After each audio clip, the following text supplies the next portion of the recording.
Quand un exercice est inclusif au départ, à l'arrivée, le consensus devient le maître mot.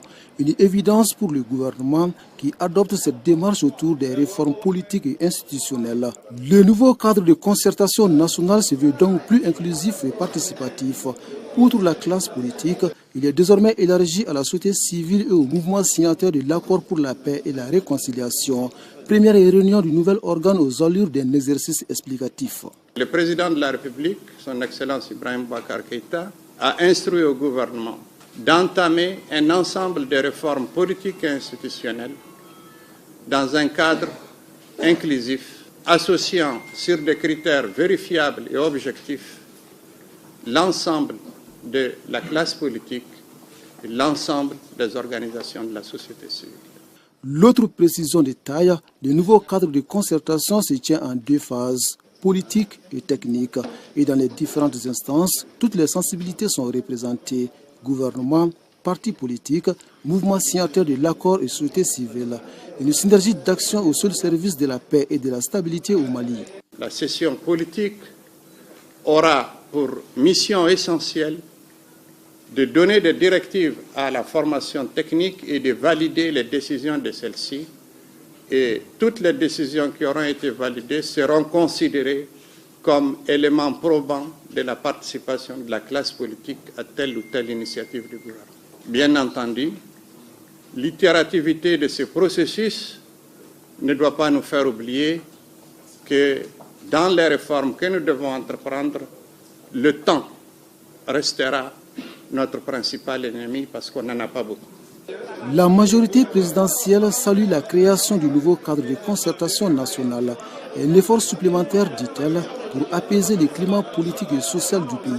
Nous avons pris l'engagement que ce dialogue sera, autant que faire se peut, inclusif, il va être productif. Aucune question ne sera exclue, tout sera mis sur la table et il n'y aura pas de questions taboues. Et je pense que ceci doit satisfaire, en tout cas, une des revendications majeures de beaucoup de nos acteurs. Pour l'opposition politique, le dialogue est un passage obligé pour sortir le pays de la crise. Une nécessité également pour réussir les sentiers des réformes politiques et institutionnelles.